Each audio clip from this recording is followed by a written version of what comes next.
Good morning student. जैसा कि आपको पता होगा कि पहला यूनिट हम लोग का मटेरियल साइंस का कंप्लीट हो गया है। तो आज की इस वीडियो में स्टार्ट करते हैं सेकेंड यूनिट को। और सेकेंड यूनिट में सेकेंड यूनिट जो है उसमें तीन पार्ट में पढ़ना है। पहला पार्ट उसमें है मैकेनिकल प्रॉपर्टीज़, नेक्स्ट है उसका मैग्नेटिक प्रॉपर्टीज़, और थर्ड है मटेरियल की इलेक्ट्रिकल प्रॉपर्टीज़। तो सेकेंड यूनिट में हम लोग को तीन प्रॉपर्टीज़ पढ़नी है। अब इस मैकेनिकल प्रॉपर्टीज़ को भी हम लोग को दो भाग में पढ़ना है। एक तो मटेरियल की प्रॉपर्टीज़ पढ़नी है, कौन कौन से मटेरियल्स होते हैं, इनकी प्रॉपर्टीज़ क्या होती है। दूसरा पढ़ना है कि उस मटेरियल की टेस्टिंग की जाती है, उन प्रॉपर्टीज़ की टेस्टिंग कैसे की जाती है। मान लीजिए कि इलास्टिसिटी ये मटेरियल की एक प्रॉपर्टी होती है, प्लास्टिसिटी एक प्रॉपर्टी होती है, हार्डनेस एक प्रॉपर्टी होती है, टफनेस एक प्रॉपर्टी होती है, फटीग होती है, क्रीप होती है, ओके, डक्टिलिटी होती है, मेलेबिलिटी होती है, ब्रिटलनेस होता है, ओके। ये सब प्रॉपर्टीज़ होती है। अब इन प्रॉपर्टीज़ को, ये मटेरियल की प्रॉपर्टीज़ होती हैं, और इन प्रॉपर्टीज़ को कैसे चेक किया जाए, ठीक है, कैसे टेस्ट किया जाए। तो उसके लिए हम उसको हर प्रॉपर्टीज़ का अलग अलग टेस्टिंग पढ़ेंगे कि किस प्रॉपर्टी को किस एपरेटस से या किस मेथड से हम लोग चेक कर सकते हैं, ठीक है। तो मैकेनिकल प्रॉपर्टीज़ में हम लोग आज जो इस वीडियो में हम लोग पढ़ेंगे उसमें हम लोग पढ़ेंगे मैकेनिकल प्रॉपर्टीज़ को, और उसी में एक पॉइंट आएगा आपका स्ट्रेस स्ट्रेन डायग्राम, ठीक है। तो आपके क्वेश्चन पॉइंट ऑफ व्यू से या आपके एग्ज़ाम पॉइंट ऑफ व्यू से ये टॉपिक बहुत इंपॉर्टेंट बन जाता है। नेक्स्ट आती है आप लोग की मैग्नेटिक प्रॉपर्टी और इलेक्ट्रिकल प्रॉपर्टी। तो इलेक्ट्रिकल प्रॉपर्टी में और मैग्नेटिक प्रॉपर्टी में क्या होगा, एक ओवरव्यू दे देते हैं। अब इसी मैग्नेटिक प्रॉपर्टी तो कितने प्रकार के मैग्नेट्स होते हैं ये पढ़ना पड़ेगा। मैग्नेटिज्म क्या होता है, ठीक है, मैग्नेटिक डायपोल क्या होते हैं, कैसे मैग्नेट्स क्रिएट किए जाते हैं, कैसे उनके जो पोल्स होते हैं वो बनते हैं, ठीक है, कैसे मैग्नेटिक लाइन ऑफ फोर्स बनते हैं, ठीक है, कैसे एक मैग्नेट दूसरे मैग्नेट से अट्रैक्ट होता है। तो उन सब के लिए उसकी मैग्नेटाइजेशन प्रॉपर्टीज देती हैं। उसके बाद मैग्नेटिक फील्ड कितने प्रकार के होते हैं, ठीक है, जैसे तीन प्रकार के हो गए, फेरामैग्नेट्स, पैरामैग्नेट्स, ठीक है। तो तीन प्रकार के मैग्नेट्स होते हैं। तो कितने प्रकार के मैग्नेट्स होते हैं, ये सब चीज़ें हम लोग मैग्नेटिक प्रॉपर्टीज़ में पढ़ेंगे, ओके।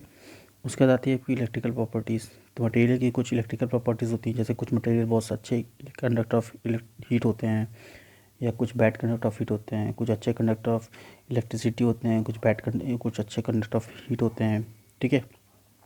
कुछ में कंडक्शन प्रॉपर्टीज अच्छी आती हैं, ठीक है। तो इलेक्ट्रिकल की जितनी भी प्रॉपर्टीज़ हैं, तो हम लोग को स्टार्ट करेंगे ओम्स लॉ से स्टार्ट करेंगे। क्या होता है करंट, क्या होती है रेजिस्टेंस, और क्या होता है वोल्टेज, इन तीनों के बीच का रिलेशन करते हुए उसके देखेंगे इलेक्ट्रिकल प्रॉपर्टी में रेजिस्टिविटी क्या होती है, जिसको हम लोग रो से दिखाते हैं, उसका क्या मतलब होता है। उसके बाद हम लोग फिर आएंगे कि कंडक्टर किसे बोलते हैं, सेमीकंडक्टर किसे बोलते हैं, इंसुलेटर किसे बोलते हैं, कैसे हम लोग जान सकते हैं कि तीनों सेमीकंडक्टर हैं या इंसुलेटर है या आपका कंडक्टर है, ठीक है। उसके बाद हम लोग को जो देखना है सुपर कंडक्टर्स पढ़ते हैं, सुपर कंडक्टर कितने प्रकार के होते हैं, ठीक है। तो ये चीज़ें आप लोगों को इलेक्ट्रिकल प्रॉपर्टीज़ में दिखाई जाएंगी और सब पढ़ाई जाएंगी। तो आज की इस वीडियो में हम लोग स्टार्ट करते हैं मैग्नेटिक प्रॉपर्टीज़ को। ये नोट्स जो कि इस नोट्स को आप लोगों को प्रोवाइड कर दिया गया है आपके व्हाट्सएप ग्रुप पे। तो मेरा मकसद ये था कि आप लोग को एक ब्रीफ ओवरव्यू दे दिया जाए। वैसे तो क्लास में समझा कुछ ना कुछ बताया गया है, अगर आप क्लास कर रहे होंगे तो आपको पता चलेगा कि क्लासेस में बहुत कुछ बता दिया गया है, ठीक है, मैग्नेटिक प्रॉपर्टीज़ की उससे। लेकिन यहाँ पे भी स्टार्ट करते हैं। तो पहले हम लोग जो देखेंगे मैग्नेटिक प्रॉपर्टीज़ कौन कौन सी होती हैं, उसके बाद फिर हम लोग नेक्स्ट पे आएंगे क्या क्या होता है। जैसे ये है, ये आपकी मैग्नेटिक प्रॉपर्टीज़ है, ठीक है, ये मैग्नेटिक प्रॉपर्टीज़ है। मैग्नेटिक प्रॉपर्टीज़ में क्या क्या होते हैं आपके, ये मैग्नेटिक प्रॉपर्टीज़ हो गई। पहली प्रॉपर्टी होगी डक्टिलिटी मटेरियल की। अब क्या हो डेफिनेशन आप लोग देख लीजिएगा, ब्रीफ में दिखा देते हैं कि मटेरियल की एक ऐसी प्रॉपर्टी जिससे उस मटेरियल को एक थिन वायर के शेप में फॉर्म किया जा सके, ठीक है। तो अगर किसी भी मटेरियल को उसके थिन वायर, ठीक है, इलोंगेट करके उसको वायर फ्रेम मिला सकते हैं तो बोलते हैं कि मटेरियल ज़्यादा डक्टाइल है, ठीक है। ऐसे ही नेक्स्ट होता है ब्रिटलनेस होता है। ब्रिटलनेस क्या होता है, brittleness is the opposite of ductility, ठीक है। उसमें क्या होता है कि हम लोग तार को उसको खींच के टेंसाइल फोर्स लगा के उसको वायर के फॉर्म में ले सकते हैं, बट ब्रिटलनेस में अगर जैसे ही हम लोग फोर्स लगाएंगे टेंसाइल फोर्स, वो टूट जाता है। इसलिए बोलते हैं कि ये अपोजिट ऑफ डक्टिलिटी होता है, डक्टिलिटी होता है। It is the property of material to fracture just after elastic limit. क्या होता है कि जैसे जब हम लोग स्ट्रेस स्ट्रेन डायग्राम पढ़ेंगे वहाँ पे आपको दिखाएंगे कि डक्टाइल मटेरियल का स्ट्रेस स्ट्रेन डायग्राम कैसे होता है और ब्रिटल मटेरियल का कैसे होता है। तो डक्टाइल मटेरियल में स्ट्रेस स्ट्रेन डायग्राम आप लोगों को क्लास में बताया गया, इसमें भी बताया जाएगा आपको। बट ब्रिटल मटेरियल में जो स्ट्रेस स्ट्रेन डायग्राम होता है वो इलास्टिक लिमिट के बाद जो मेरा मटेरियल जो भी स्पेसिमेन होता है जिसकी हम लोग स्टडी करते हैं वो टूट जाता है, ठीक है। तो it is the property of material to fracture just after the elastic limit when stress is applied on it. जैसे इसमें फोर्स लगाएंगे तो इलास्टिक लिमिट तक काम करेगा, उसके बाद वो टूट जाएगा वहाँ से। It is also measured by percentage elongation, कितना परसेंटेज इलोंगेट हुआ है, ठीक है। अब कुछ एग्जाम्पल्स हैं, क्ले हैं, ग्लास हैं, सिरेमिक्स है, ये सब ब्रिटल मटेरियल्स हैं। नेक्स्ट आती है हम लोग की प्रॉपर्टी है मेलेबिलिटी। मेलेबिलिटी में क्या होता है, मटेरियल की एक ऐसी प्रॉपर्टी जिसमें उसको हम लोग शीट के फॉर्म में कन्वर्ट कर सकते हैं या फॉर्म कर सकते हैं, ठीक है। तो the ability of material to bend और to hammered in all direction without any fracture is called malleability. Malleability materials can be deform to thin and flat sheets. Most of the malleable materials are also ductile. जो भी malleable materials होते हैं उन्हें ductile की property होती है, क्योंकि आप जब भी किसी भी मटेरियल को शेप में लाना चाहेंगे शीट के फॉर्म में तो उसके लिए उसका डक्टाइल होना ज़रूरी होता है, ठीक है।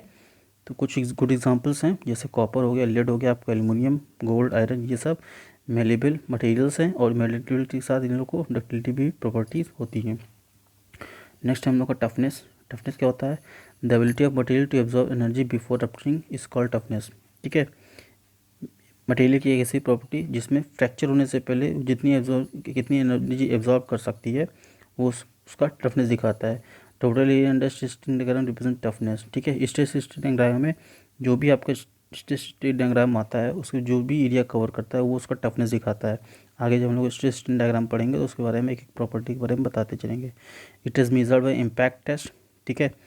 ये इसकी जो टेस्टिंग होती है वो इम्पैक्ट टेस्टिंग होती है, और इम्पैक्ट टेस्टिंग में हम लोग दो प्रकार की टेस्टिंग पढ़ेंगे। जब हम लोग टेस्टिंग पढ़ेंगे तो उसमें एक आता है आइजोट टेस्ट और एक होता है चारपी टेस्ट, ठीक है। वहाँ पे आपको बता दिया जाएगा कि कैसे टेस्टिंग की जाती है। नेक्स्ट आता है स्ट्रेंथ। स्ट्रेंथ से आप लोग पता चल रहा है कि मटेरियल की एक ऐसी प्रॉपर्टी कि कितना स्ट्रेंथ वो सस्टेन कर सकती है, ठीक है, कितना लोड झेल सकती है, कि कितनी स्ट्रेंथ है उसकी। तो the capability of material to withstand the load being applied on it without failure. Failure होने के पहले वो कितना मैक्सिमम लोड झेल सकती है वो उसकी स्ट्रेंथ कहलाती है। Strength is of many types, बहुत सारे की स्ट्रेंथ होती हैं। Fatigue strength which is capability of material to withstand cyclic loading and impact strength. तो अभी अब आगे हम लोग एक प्रॉपर्टी पढ़ेंगे फटीग। फटीग में क्या होता है कि उसमें क्या होता है, साइकिल लगातार कुछ स्मॉल इंटरवल टाइम के लिए जो लोड्स लगते हैं वो लोड कांस्टेंट नहीं होते हैं, वो साइक्लिक लोड होते हैं, कभी ज़्यादा कभी कम लगते हैं, लेकिन एक इंटरवल में लगातार लोड लगे रहते हैं। तो उसके कारण एक डिफॉर्मेशन क्रिएट होता है और उस डिफॉर्मेशन हम लोग फटीग बोलते हैं।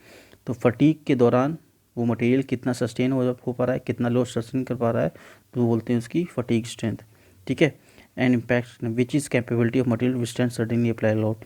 इम्पैक्ट स्ट्रेंथ क्या होता है, इम्पैक्ट मतलब होता है सडन लोड अप्लाई करना, ठीक है। आपका मटेरियल रखा हुआ था, आपके उस मटेरियल पे हम लोगों ने सडन लोड अप्लाई किया, तो सडन लोड अप्लाई होने के कारण वो मटेरियल कितना कितना ज़्यादा सस्टेन कर सकता है उस लोड को, ठीक है। तो उसकी बोलते हैं उसकी इम्पैक्ट स्ट्रेंथ अच्छी है, ठीक है। अगर मान लीजिए मेरे पास कोई मटेरियल है और उसमें जो भी हम लोड लगाए, दो तरह के लोड होते हैं, ग्रेजुअल लोड होता है, एक आपका सडन लोड होता है, ठीक है। तो ग्रेजुअल में लोड अचानक अप्लाई किया जाता है, ठीक है। और एक सडन लोड नहीं बोलेंगे, सडन लोड को एक ग्रेजुअल लोड बोल सकते हैं। एक ग्रेजुअल लोड होता है जिसमें मटेरियल पे जो भी लोड लगाते हैं वो अचानक लगता है, और एक होता है प्लेन सिंपल टाइप का लोड जिसमें टाइम टू टाइम हम लोग लोड को बढ़ाते रहते हैं, कांस्टेंट लोड अप्लाई किए रहते हैं, ठीक है। तो स्ट्रेंथ हो गया। एग्जाम्पल के तौर पे आप लोग को स्ट्रेंथ में एक एग्जाम्पल लिया है फटीग स्ट्रेंथ और दूसरा एग्जाम्पल लिया है इम्पैक्ट स्ट्रेंथ। तो फटीग स्ट्रेंथ में फटीग प्रॉपर्टी के कारण वो कितना सस्टेन कर सकते हैं मटेरियल, वो उसकी फटीग स्ट्रेंथ कहलाएगी।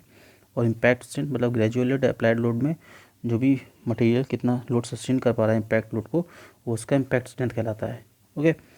इलास्टिसिटी, ये आप लोग पता ही होगा इलास्टिसिटी क्या होती है। It is the ability of material to produce strain in all direction under direction of applied stress without permanent deformation, ठीक है। इसमें क्या होता है, ये मटेरियल की एक ऐसी प्रॉपर्टी होती है कि अगर हम लोग किसी मटेरियल पर टेंसाइल या कंप्रेसिव फोर्स लगाते हैं और लोड हटाने के बाद वो मटेरियल अगर अपना ओरिजिनल स्टेट फिर से गेन कर सकता है तो वो बोलते हैं कि मटेरियल बहुत ज़्यादा इलास्टिक है या इसकी इलास्टिसिटी बहुत अच्छी है। ठीक है, the body return to its original shape and shapes when unloaded. In stress strain diagram elasticity is the region from zero to elastic limit. ठीक है, अभी आपको बताया जाएगा इसका मतलब क्या है। ठीक है, स्ट्रेस स्ट्रेन डायग्राम पढ़ेंगे उसके बाद। नेक्स्ट इसकी प्रॉपर्टी है प्लास्टिसिटी। तो द एबिलिटी ऑफ मटेरियल, जैसे इलास्टिसिटी उसी का अपोजिट प्लास्टिसिटी होती है। इसमें क्या होता है कि लोड हम लोग अप्लाई करते हैं किसी मटेरियल पे, ठीक है, एक पॉइंट तक लोड अप्लाई करेंगे, अगर उसको लोड को हटाते हैं, रिमूव करते हैं, तो जो मटेरियल होता है वो अपनी ओरिजिनल शेप नहीं गेन कर सकता है, और जो भी डिफॉर्मेशन होता है वो परमानेंट डिफॉर्मेशन हो जाता है। तो इसको लिख सकते हैं, the ability of material to change in the size and shape permanently under the action of applied force is called plasticity. In stress diagram plasticity start from elastic limit and ends at the breaking stage. This property of material is use to mould different materials desired form. ठीक है, इससे हम लोग कोई भी shape, कोई भी material को किसी भी शेप में लाना हो तो हम लोग इस प्रॉपर्टी के थ्रू उस शेप में उसको ले आ सकते हैं। जैसे मान लीजिए आपको एक कप प्लेट बनाना है, कप बनाना है, ठीक है, एक कप बनाना है शीट मेटल का, तो उसके लिए उसकी प्लास्टिसिटी अच्छी होनी चाहिए। ठीक है, तो हम लोग की प्लास्टिसिटी एक ऐसी प्रॉपर्टी जिससे कि हम लोग किसी भी मटेरियल को किसी भी फॉर्म या किसी शेप में आसानी से ले आ जा सकते हैं। ठीक है, एक होता है रेजिलेंस, ये एक तरह की एनर्जी स्टोरिंग कैपेसिटी होती है कि the ability of material to absorb energy when it deform elastically is called resilience. ठीक है, when the material will be unloaded, it will release energy. It can also be defined as the maximum energy that can be absorbed per unit volume without creating permanent deformation. Permanent deformation होने से पहले वो material कितना energy absorb कर पाई है, ये उसकी resilience करती है। ठीक है, कितना एनर्जी पर यूनिट वॉल्यूम वो एब्जॉर्ब की है डिफॉर्मेशन होने से पहले, वो उसकी रेजिलेंस प्रॉपर्टी कहलाती है। और इसका फॉर्मूला एक दिया हुआ है, ये सिग्मा स्क्वायर अपॉन 2E। ठीक है, ऐसे एक पॉइजन्स रेशियो है, तो पॉइजन्स रेशियो एक डायमेंशनलेस नंबर होता है। Poisson's defined as the ratio of linear strain to the lateral strain. ठीक है, अब लीनियर और लेटरल स्ट्रेन क्या होता है, स्ट्रेन आपको बताया गया है कि डिफॉर्मेशन जो भी होता है, जो भी आप लोग के मटेरियल में डिफॉर्मेशन होता है, तो डिफॉर्मेशन जब होता है, जब क्रिएट होता है, उसी के बाद हम लोग का स्ट्रेस क्रिएट होता है। ठीक है, तो उस स्ट्रेन को, उस डिफॉर्मेशन को रेजिस्ट करने के लिए एक इंटरनल स्ट्रेस क्रिएट होता है उस मटेरियल में, जिसे हम लोग बोलते हैं उसका स्ट्रेस। ठीक है, तो उसमें क्या होता है कि अब जो स्ट्रेन होता है वो स्ट्रेन क्या होगा, मटेरियल एक तो इलोंगेशन, ये स्ट्रेन होगा, लेटरल स्ट्रेन होगा। ठीक है, और एक लीनियर स्ट्रेन होगा, मतलब मान लीजिए मेरे पास एक ब्लॉक था, उस ब्लॉक में हम लोगों ने मटेरियल टेंसाइल फोर्स लगाया, अब वो ब्लॉक क्या हो जाएगा, धीमे धीमे इसकी लेंथ तो बढ़ेगी बट इसका जो डायमीटर है वो भी कम होता जाएगा। तो लीनियर स्ट्रेन भी हो रहा है इसमें और लेटरल स्ट्रेन भी चल रहा है। ठीक है, तो ये लीनियर स्ट्रेन और लेटरल स्ट्रेन के बीच का जो रिलेशन होता है उसको हम लोग प्लास्टिक पॉइजन्स रेशियो की मदद से दिखाते हैं। तो पॉइजन्स रेशियो किससे डिफाइन कर सकते हैं, Poisson's ratio is defined as the ratio of linear strain to the lateral strain. ठीक है, इसे म्यू से दिखाते हैं ज़्यादातर, यहाँ पे न्यू से दिखाया है, लेकिन हम लोग जो दिखाते हैं वो इसे दिखाते हैं म्यू से, ये। ठीक है, उसके बाद हार्डनेस है, हार्डनेस भी एक प्रॉपर्टी होती है, इसमें हम लोग देखेंगे, इसकी टेस्टिंग भी देखनी है कि इस मटेरियल की कैसे टेस्टिंग की जाती है। तो the ability of material to resist scratch होने से बचने पे, ठीक है, bending, abbreviation, wear, tear and indentation. ठीक है, इस कॉल्ड हार्डनेस। अब ये आइडेंटिफिकेशन को कैसे दिखाते हैं, टेस्टिंग जब हम करवाएंगे, टेस्टिंग जब करेंगे हार्डनेस की, उसमें आपको दिखाएंगे कि जो आइडेंटर हम लोग यूज़ किए हैं वो अलग अलग शेप का यूज़ किए हैं, उस मटेरियल पे उस आइडेंटर को जब फॉल कराते हैं, ठीक है, उस मटेरियल को उससे फॉल कराते हैं, तो जो भी लिख के आता है, ओके, वो हमारा, उससे हम लोग हार्डनेस टेस्ट कर लेते हैं। ठीक है, नेक्स्ट है flexural strength. The flexural strength is the maximum stress experience by body at its moment of fracture. Fractural strength is also known as modulus of rupture और बेंड स्ट्रेंथ। ठीक है, material कितना ज़्यादा बेंड हो जा रहा है उसकी बेंडिंग प्रॉपर्टी क्या है, क्या होता है, मटेरियल को बेंड करते करते हो सकता है मटेरियल ब्रेक हो जाए। ठीक है, तो मटेरियल को ऐसा बेंड कीजिए तो मटेरियल की कैसी प्रॉपर्टी जो कि वो बेंड स्ट्रेंथ को सस्टेन कर पाए, तो उसको बोलते हैं उसका फ्लेक्सुरल स्ट्रेंथ अच्छा है। ठीक है, उसके बाद आता है आपका fatigue ratio. Fatigue ratio is the ratio fatigue strength to the tensile strength. ठीक है, फटीग स्ट्रेंथ और टेंसाइल स्ट्रेंथ के बीच का जो रेशियो होता है उसी को हम लोग फटीग रेशियो बोलते हैं। यंग्स मॉडुलस आप लोग को पता है कि इलास्टिक प्रोपोर्शनल लिमिट तक stress is directly proportional to strain होता है। और जब हम लोग ठीक है, जैसे ये stress is directly proportional to strain है, ठीक है। अब जब ये प्रोपोर्शनलिटी साइन हटाएंगे तो एक कांस्टेंट ऐड हो जाता है और उसी को कांस्टेंट हम लोग बोलते हैं Young's modulus. Okay, tensile strength किसी भी प्रॉपर्टी, किसी भी मटेरियल की ऐसी प्रॉपर्टी जो उसकी tensile maximum tensile strength gain कर सके, उसकी टेंसाइल प्रॉपर्टी होती है, ठीक है। उसके बाद ये हमारी मैकेनिकल प्रॉपर्टीज़ हो गई थी। अब मैकेनिकल प्रॉपर्टीज़ के बाद हम लोग को जो देख पढ़ना था वो स्ट्रेस स्ट्रेन डायग्राम पढ़ना था। और हम लोग बताया था, आपको क्लास में भी बताया था, यहाँ पे भी बता देते हैं कि स्ट्रेस स्ट्रेन डायग्राम जो हम लोग लेके चलेंगे वो होते तो दो हैं, डक्टाइल मटेरियल के भी होते हैं, ठीक है, और ब्रिटल मटेरियल के भी होते हैं, ठीक है, दोनों के होते हैं। ज़्यादातर जब भी पूछता है तो वो सिर्फ अगर स्ट्रेस स्ट्रेन डायग्राम बोला है कि मान लीजिए बोला है कि एक्सप्रेस डिस्क्राइब या एक्सप्लेन स्ट्रेस स्ट्रेन डायग्राम, तो हम लोग जब भी स्ट्रेस स्ट्रेन डायग्राम उठाएंगे तो डक्टाइल मटेरियल का ही उठाएंगे क्योंकि ये स्टैंडर्ड होता है। ब्रिटल मटेरियल का जब हम लोग डक्टाइल मटेरियल पढ़ लेंगे तो ब्रिटल मटेरियल का अपने आप समझ में आ जाएगा कि इसके स्ट्रेस स्ट्रेन डायग्राम में और उसके स्ट्रेस स्ट्रेन डायग्राम में क्या फ़र्क होता है, ठीक है। तो आइए देखते हैं इसका स्ट्रेस स्ट्रेन डायग्राम, एक शॉर्ट ओवरव्यू देंगे, ठीक है, क्योंकि क्लास में आपको पूरे करवाए गए थे। ये वीडियो बनाने का मकसद यही है कि जो लड़के एब्सेंट थे या जो क्लास नहीं ले रहे हैं, ठीक है, हो सकता है उनके फादर मदर अभी अलाउ नहीं कर रहे हों क्लास लेने के लिए, ठीक है, कोरोना को देखते हुए, तो उसके लिए वीडियो मेरा जो मकसद है कि उनका जो स्टडी है उस स्टडी में कोई बाधा ना पड़े, ठीक है। तो देखते हैं इसका स्ट्रेस स्ट्रेन डायग्राम, ठीक है। ये जो स्ट्रेस स्ट्रेन डायग्राम बना है ये वाला, ये है आपका डक्टाइल मटेरियल का, ठीक है। अब इसमें बहुत सारे पॉइंट्स होते हैं, जैसे एक पॉइंट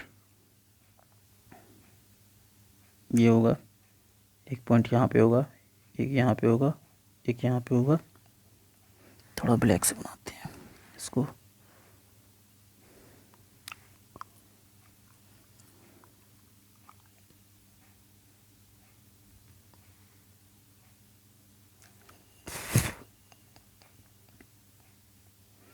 ठीक है। ये सारे पॉइंट्स हैं मेरे।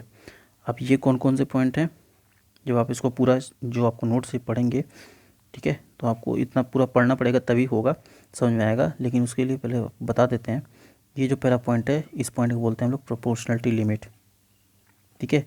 ये प्रोपोर्शनलिटी लिमिट क्या दिखाता है, जैसे जैसे ये स्ट्रेस और स्ट्रेन के बीच का डायग्राम बना है, ठीक है, जैसे जैसे स्ट्रेस हम लोग बढ़ाएंगे तो जो हम लोग रिलेशन फाइंड किया था ना कि stress is directly proportional to strain, ये रिलेशन प्रोपोर्शनलिटी पॉइंट इस पॉइंट तक ही शो करेगा, ठीक है। तो जैसे जैसे स्ट्रेस बढ़ाएंगे वैसे वैसे आपका स्ट्रेन भी बढ़ता जाएगा। ये प्रोपोर्शनलिटी रिलेशन, ये जो रिलेशन निकल के आया लिखाए हैं हम लोग, stress is directly proportional to strain within elastic limit, मतलब इलास्टिक लिमिट के अंदर, ठीक है, इलास्टिक लिमिट के अंदर ये प्रोपोर्शनलिटी दिखाता है कि जो रिलेशन आ रहा है ये मेरा प्रोपोर्शनल लिमिट तक का दिखाता है। ये पॉइंट जो है मेरा इलास्टिक लिमिट है, ठीक है, मटेरियल की इलास्टिक लिमिट है।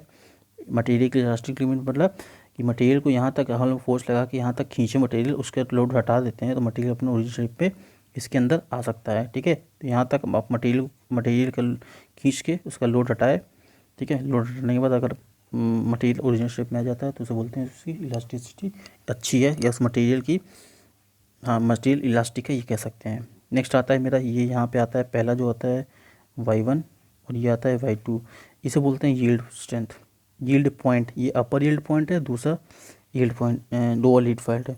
अब यील्ड पॉइंट क्या होता है उसको समझने के लिए आपको देखना पड़ेगा कि हर मटेरियल की यील्ड स्ट्रेंथ अलग होती है। यील्ड स्ट्रेंथ मतलब क्या होती है, मटेरियल अब धीमे धीमे प्लास्टिक स्टेट में, ठीक है, इलास्टिक स्टेट के बाद धीमे धीमे वो प्लास्टिक स्टेट में आएगा। तो ऐसा तो होता नहीं है कि इलास्टिक स्टेट के बाद अचानक प्लास्टिक स्टेट में, ग्रेजुअल प्लास्टिक स्टेट नहीं आता है, तो धीमे धीमे वो इलास्टिक स्टेट से धीमे धीमे लाते चलते वो प्लास्टिक स्टेट पे आ जाता है। तो y1 जो वैल्यू है, ठीक है, यहाँ से मटेरियल मेरा अब धीमे धीमे प्लास्टिक स्टेट पे आने की कोशिश कर रहा है या पहुँच गया है, ठीक है। तो इस लेंथ के बाद, इस स्ट्रेंथ के बाद जो मेरा मटेरियल है अब धीमे धीमे डिफॉर्म करना स्टार्ट करेगा, और ये जो डिफॉर्मेशन होगा ये इंटरनल डिफॉर्मेशन होगा जो कि आपको दिखेगी नहीं, ठीक है। तो हम लोग क्या बोलते हैं कि मटेरियल अब यील्डिंग करने स्टार्ट हो गया, मतलब मटेरियल के अंदर के जो या मॉलिक्यूल्स हैं उनके बीच के जो शेप्स हैं, शेप्स में उस लोड, जो भी लोड लगा रहे हैं हम लोग, डक्टाइल मटेरियल लिए हैं, उस लोड लगाने के कारण जो उनके मॉलिक्यूल्स हैं वो डिफॉर्म होने, अंदर उसके जो ग्रेन्स हैं वो ग्रेन्स जो हैं वो डिफॉर्म होना स्टार्ट कर गए हैं। और ये डिफॉर्मेशन आपको दिखाई नहीं देगी क्योंकि इंटरनल डिफॉर्मेशन है, ठीक है। और ये डिफॉर्मेशन कब जाके दिखाई देगी, जब मेरा जो यहाँ पे ये पॉइंट दिखा रहे हैं हम लोग, ये वाला पॉइंट, ये पॉइंट होता है मेरा अल्टीमेट टेंसाइल स्ट्रेंथ। ये दिखाता है कि जो भी मटेरियल हम लोग लिए हैं, जो भी डक्टाइल मटेरियल, ये इसकी मैक्सिमम लिमिट दिखाता है कि मेरी जो भी बॉडी है वो इतना मेगा पास्कल की जो लोड है वो सहन कर सकती है। मान लीजिए मेरे पास कोई मटेरियल है जिसका ultimate tensile strength 250 mega pascal है, तो वो मटेरियल, इसका मतलब कह सकते हैं कि वो मटेरियल 250 मेगा पास्कल तक का लोड सस्टेन कर सकता है। अब इसके आगे अगर हम लोग लोड लगाते हैं तो मटेरियल के अंदर अब नेकिंग फॉर्मेशन स्टार्ट हो जाता है, यहाँ से नेकिंग फॉर्मेशन स्टार्ट हो जाता है, ठीक है। तो ये जो रीजन आया तुम्हारा आपका Y1 से, ये वाला रीजन, इसे बोलते हैं हम लोग स्ट्रेन हार्डनिंग। ये दिखाया गया आपको स्ट्रेन हार्डनिंग से, इसका मतलब है कि मटेरियल के अंदर स्ट्रेन जनरेट हो गया है, ठीक है। मटेरियल के अंदर स्ट्रेन जनरेट हो गया है और वो इंटरनल डिफॉर्मेशन हो रहा है, ठीक है। तो स्ट्रेन हार्डनिंग में जो डिफॉर्मेशन होता है वो इंटरनल डिफॉर्मेशन होता है, वो आपको अपनी नेकेड आई से नहीं देख सकते हैं। अब उसको देखने के लिए हम लोग के पास बहुत सारे टेस्टिंग होती है। टेस्टिंग जब पढ़ाया जाएगा उसमें बताया जाएगा कि 2 प्रकार की टेस्टिंग होती है, एक नॉन डिस्ट्रक्टिव टेस्टिंग होती है, एक डिस्ट्रक्टिव टेस्टिंग होती है।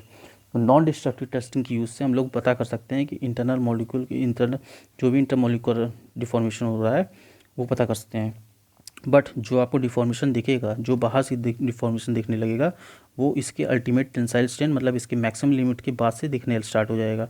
जैसे ही 250, मान लीजिए जैसे हम बोले कि इसका 250 मेगा पास्कल इसकी, ठीक है, अल्टीमेट टेंसाइल स्ट्रेंथ, मतलब इसकी load bearing capacity, maximum load bearing capacity 250 mega pascal है। अब 250 मेगा पास्कल से जैसे ही हम लोड बढ़ाएंगे तो 5 से 10 मेगा पास्कल और बढ़ाने पे अब इसके अंदर एक नेकिंग फॉर्मेशन स्टार्ट हो जाता है। नेकिंग फॉर्मेशन क्या होता है, देख ली। होता क्या है कि मान लीजिए मेरे पास एक मटेरियल है, ये था, अब इसमें मैंने टेंसाइल लोड लगाया। टेंसाइल लोड लगाया तो इसकी स्ट्रेंथ भी बढ़े, इसकी लेंथ भी बढ़ेगी, ठीक है। लेंथ जैसे जैसे बढ़ेगी, ये लेंथ बढ़ेगी, डायमीटर घटेगा। तो एक ऐसा, अब जब इसकी हम मैक्सिमम 250 मेगा पास्कल तक अगर लगा देते हैं तो 250 मेगा पास्कल के बाद अगर हम लोग लगाते हैं तो इसकी लेंथ तो बढ़ती ही है, ठीक है, लेंथ तो बढ़ती है, बट ये नेकिंग स्टार्ट हो जाती है यहाँ पे,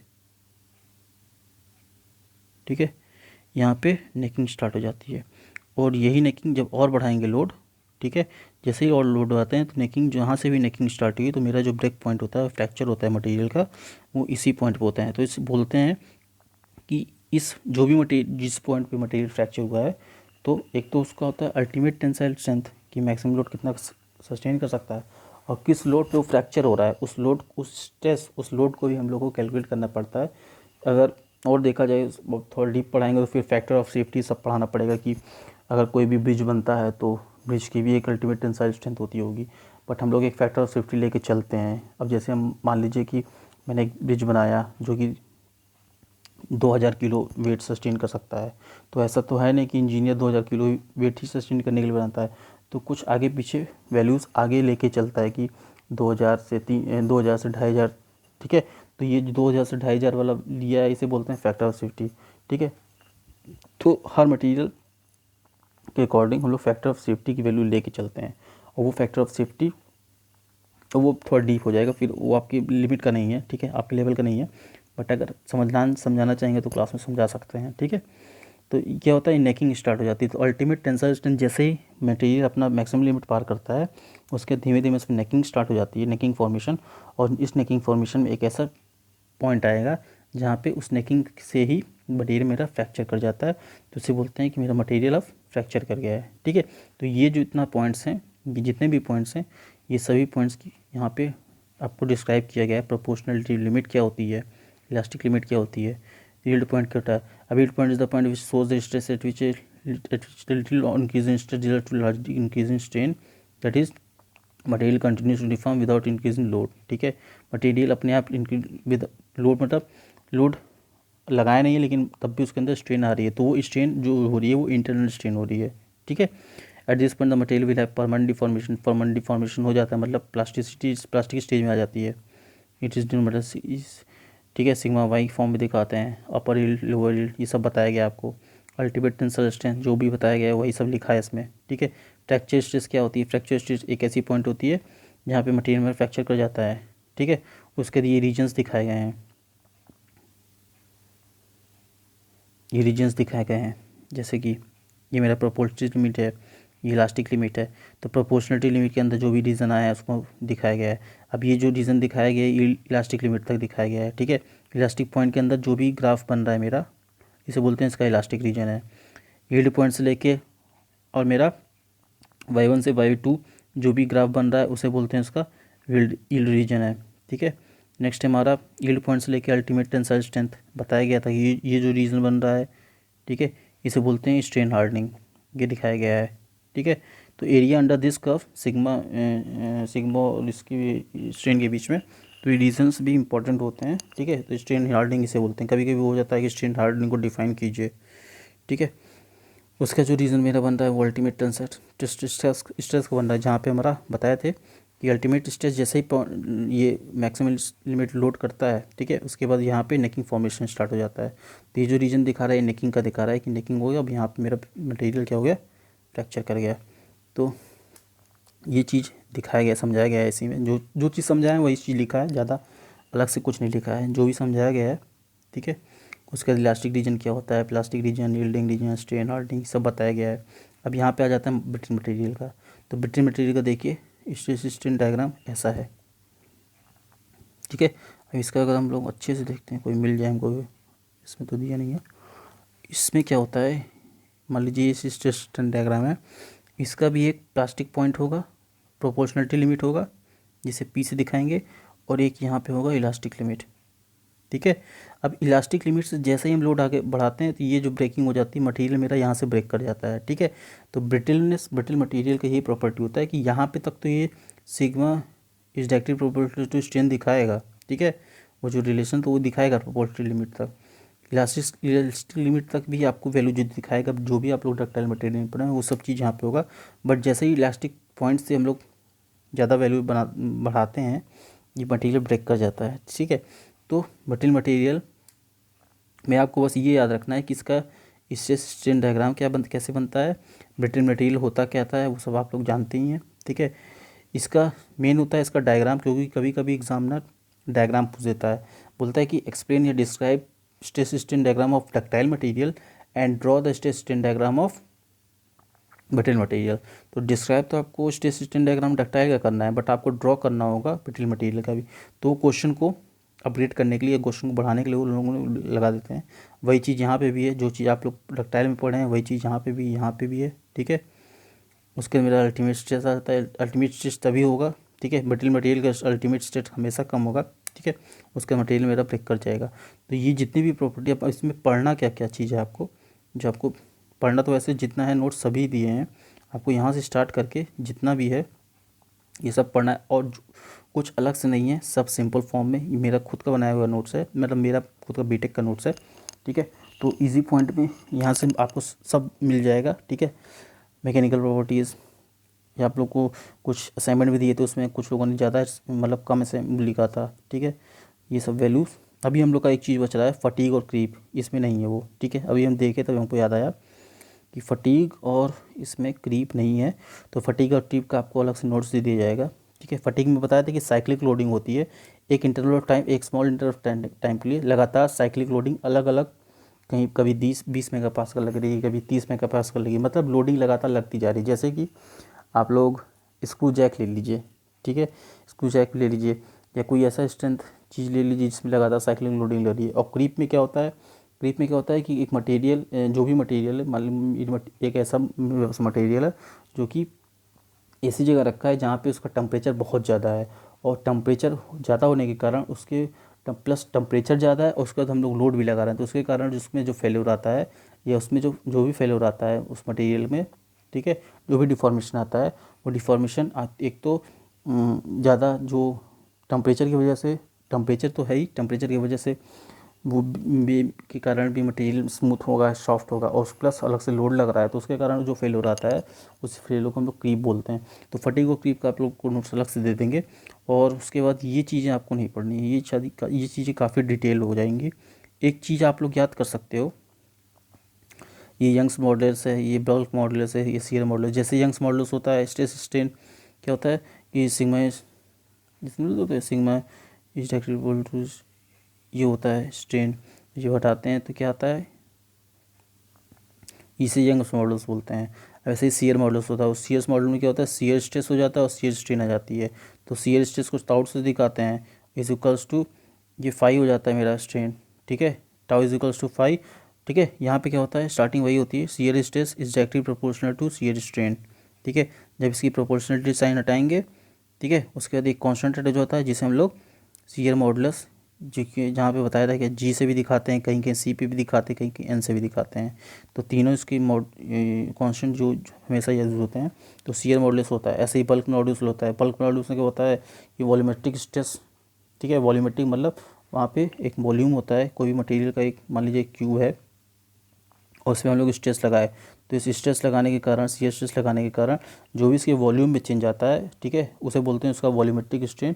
तो volumetric stress is directly proportional to volumetric strain. और जब भी प्रोपोर्शनलिटी साइन हटाते हैं तो एक ऐड हो जाता है कांस्टेंट, और उस कांस्टेंट को बोलते हैं हम लोग बल्क मॉडुलस। तो shear strain normal stress normal strain के कारण जो कांस्टेंट ऐड हुआ है उसे कैपिटल ई से दिखाएं हैं, इलास्टिक मॉडुलस। शियर स्ट्रेन के कारण जो हुआ है ये, ठीक है, उसको हम लोग जी से भी दिखाते हैं, सी से भी दिखाते हैं, एन से भी दिखाते हैं, हर किताब में अलग अलग दिखेगी। शियर स्ट्रेस क्या होता है, opposite force along the surface, जो भी फोर्स लगाते हैं उसे बोलते हैं शियर स्ट्रेस, ठीक है। ऐसे ही बल्क मॉडुलस होता है, अगर वॉल्यूम में वो उसके वॉल्यूम में कोई चेंज आ रहा है तो इसका मतलब उसमें जो भी आपको कांस्टेंट ऐड कर रहा है वो बल्क मॉडुलस होगा। अब इन तीनों, ये सब तीनों इलास्टिक कांस्टेंट्स हैं, प्लस ये पॉइजन्स रेशियो, इन चारों के बीच में एक रिलेशन क्रिएट होता है। और उसी रिलेशन को अब मैकेनिकल वाले के लिए ये रिलेशन इंपॉर्टेंट हो जाता है, क्योंकि ये रिलेशन में सीधे क्वेश्चन आ जाते हैं। न्यूमेरिकल अगर आना है तो न्यूमेरिकल भी आएंगे, ठीक है। अब ये चीज़ें आपको नहीं पढ़नी, क्योंकि ये प्योर मॉस है, मैकेनिक्स ऑफ सॉलिड, ठीक है। तो इसको ना देखिएगा, ये आपको समझ में भी नहीं आएगा, और समझ में क्या आएगा, समझाया जा सकता है, बट इसका कोई यूज़ नहीं है। ऐसा नहीं है कि आप लोग को नहीं समझ में आएगा, ईजी है। ये रिलेशन आया है, ये रिलेशन इंपॉर्टेंट दिया जाता है, याद किया जा सकता है। एक रिलेशन ये है, is equals to 2g1 plus mu, ठीक है, इलास्टिक मॉडुलस और ये बल्क मॉडुलस और ये पॉइजन रेशियो, इन तीनों के बीच का रिलेशन ये है।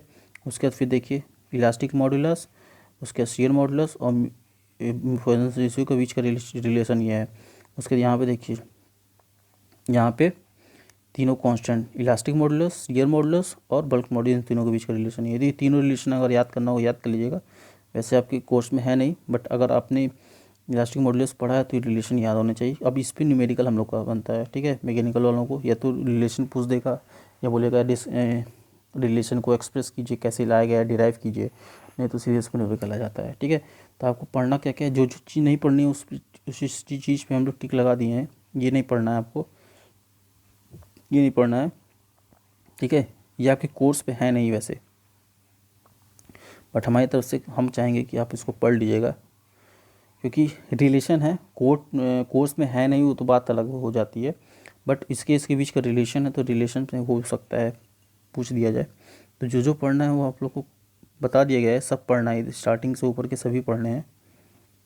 और पढ़ने के हैं सभी को एक्सप्लेन कर दिया गया है, आप एक बार सरसरी निगाह से पढ़ लीजिएगा, समझ में आ जाएगा, ठीक है। तो आज की इस वीडियो में इतना रखते हैं। अब नेक्स्ट वीडियो जो आएगा हम लोग का वो टेस्टिंग पे आएगा, और हो सकता है टेस्टिंग से पहले हम लोग सिर्फ प्रॉपर्टीज़ ही पूरा पढ़ देखें। हो सकता है हम लोग मैकेनिकल प्रॉपर्टीज़ हो गई आज की इस वीडियो में, हो सकता है नेक्स्ट वीडियो में इलेक्ट्रिकल प्रॉपर्टीज़ आ जाएगी या मैग्नेटिक प्रॉपर्टी, जो भी लेकर आएंगे, जिसका भी नोट्स तैयार होता चल रहा है। नोट्स आपके हिसाब से, अब ऐसा नहीं है कि नोट्स मेरे पास बना हुआ है, आपके पॉलिटेक्निक के कोर्स के हिसाब से आपका नोट्स तैयार किया जाता है, ठीक है। तो नोट्स अभी सिर्फ इलेक्ट्रिकल प्रॉपर्टीज़ का ही तैयार हो पाया अभी तक, ठीक है। और इलेक्ट्रिकल प्रॉपर्टीज जैसा आपको बताया था कि इलेक्ट्रिकल प्रॉपर्टीज़ पढ़ाया जाएगा, और हो सकता है कोई अच्छे टीचर को, जो भी इलेक्ट्रिकल के टीचर हों, ठीक है, इलेक्ट्रिकल के टीचर से कांटेक्ट करके आप लोग को इलेक्ट्रिकल प्रॉपर्टीज़ और मैग्नेटिक प्रॉपर्टीज़ पढ़ा दिया जाए, ठीक है। तो इलेक्ट्रिकल मैग्नेटिक प्रॉपर्टीज़ वो देख लेंगे, मैकेनिकल मेरा हो गया है। उसके बाद बचेगा टेस्टिंग, तो टेस्टिंग को हम लोग अच्छे से और ध्यान से पढ़ेंगे, क्योंकि टेस्टिंग में लिखने के लिए भी आता है, प्रोसेस आते हैं लिखने के लिए, आइजोट टेस्ट, 4P टेस्ट, ठीक है। उसके बाद हार्डनेस टेस्टिंग के लिए होता है Rockwell hardness test, Vickers hardness test, Knoop test, ठीक है। ये सब बहुत सारे होते हैं, फटीक के बहुत सारे टेस्टिंग होते हैं, टेंसाइल टेस्ट होता है, UTM बताएं या यूनिवर्सल टेस्टिंग मशीन, ठीक है, कुछ चीज़ें बताई, कुछ चीज़ें और बताई जाएंगी टेस्टिंग मशीन में। तो आज की इस वीडियो में इतना ही रखते हैं। अब जो भी नेक्स्ट वीडियो आएगा आप लोग को बता दिया जाएगा और समझा दिया जाएगा। क्लास जब भी होता है उसके एक दिन पहले, 1-2 दिन पहले ही आपको वीडियो डाल दिया जाएगा। ठीक है, तब तक ले रखते हैं और नेक्स्ट वीडियो में फिर मुलाकात होती है। अगर आपको देखो, अगर व्यू समझ में आ रहा है, शेयर आ रहा है, तो आप लाइक भी कर सकते हो। ठीक है, कोई बहुत बड़ा इशू नहीं है, लाइक बटन दबाने में कोई इतना ना आपका कुछ लगने वाला है ना मुझे कुछ मिलने वाला है। बट ये होता है कि एक सेल्फ सेटिस्फेक्शन होता है कि हम बच्चों को समझ में आ रहा है तो लाइक लगा देते हैं। ठीक है, उसका देखिएगा, आप लोग समझ आ रहा है तो लाइक दबा दिएगा, नहीं तो कोई बहुत प्रॉब्लम नहीं है मेरे लिए। ठीक है, ओके बाय, गुड नाइट।